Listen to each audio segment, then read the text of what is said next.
కవిత car దిగేశారు, కానీ car నేతల్లో కొందరిని మాత్రం ఫుల్ కార్నర్ చేశారు. ఆరోపణలను ఉత్తికి ఆరేస్తున్నారు. కొందరు అవినీతి భాగోతం అంతా భద్రంగా ఉందంటూ చెప్పుకొస్తున్నారు. ఇంతకీ కవితకు పార్టీ నేతల డేటా ఎలా వచ్చింది? ఆ డేటాని ఎక్కడ భద్రంగా దాచారు? తెలంగాణ రాజకీయాల్లో ఇప్పుడు talk of the town Kavitha ఆరోపణలే.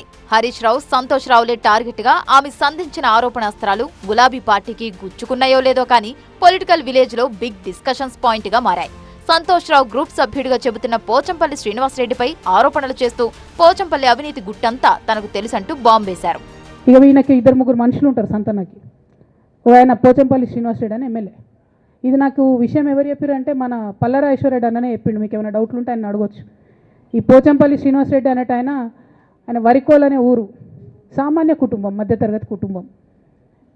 ఇవాళ అక్కడ ఆయన శ్రీమంతుడు అని పిలుస్తారు పోచంపల్లి శ్రీనివాసరెడ్డి గారిని. ఇక్కడ నాకు పల్లరాజేశ్వరరెడ్డి గారు చెప్పిన సమాచారం ప్రకారం దానికి ఏం రాపించుకుంటాడు ఈయన పేపర్లల్లో, ఒంటరి పోరాటం చేసి ఓడిన హరీష్ రావు. అసలు ఓడిపోయిందే మీ వల్ల కదా. మీరు మీడియా మేనేజ్మెంట్లో సూపర్, అలా డౌట్ ఏం లేదు.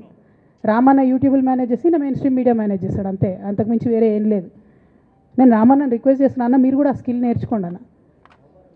అట్లనే ఈటెల రాజేందర్ గారు ఉప ఎన్నిక దగ్గరుండి హరీష్ అన్న గెలిపిలేదా అండి ఈటెల రాజేందర్ని? హరీష్ రావుపై కవిత చేసిన ఆరోపణలు ఒక ఎత్తు అయితే పోచంపల్లిపై ఆమె చేసిన ఆరోపణలు మరో ఎత్తు. పైగా ఇందులోకి పల్లా రాజేశ్వరరెడ్డిని కూడా తీసుకురావడంతో ఇష్యూ మరో టర్న్ తీసుకుంది. పోచంపల్లి శ్రీనివాసరెడ్డి అతిపెద్ద అవినీతిపరుడంటూ బాంబు పేల్చారు కవిత. అంతేకాదు పోచంపల్లి కరప్షన్ కు సంబంధించిన డేటా తన దగ్గరుందని చెప్పుకొచ్చారు.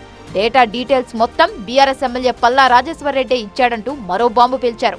అసలు పల్లా రాజేశ్వరరెడ్డి పోచంపల్లి డేటాను కవితకు ఎందుకు ఇచ్చారు? పబ్లిక్ గా పల్లా పేరును కవిత ఎందుకు ప్రస్తావించారు? ఈ ఆరోపణలతో ఎవరు ఇరుకున పడ్డారన్న దానిపై చర్చ జరుగుతోంది తెలంగాణ వ్యాప్తంగా. మామూలుగా పోచంపల్లి పల్లాకు రాజకీయ విభేదాలున్నాయి. గతంలో జనగావ్ సీటు కోసం ఇద్దరు తీవ్రంగా పోటీ పడ్డారు. చివరకు 2023 అసెంబ్లీ ఎన్నికల్లో పల్లానే జనగావ్ సీటు గెలుచుకున్నారు. అయితే ఇది ఇద్దరి నేతల మధ్య లోకల్ వర్సెస్ నాన్ లోకల్ వారుగా మారింది.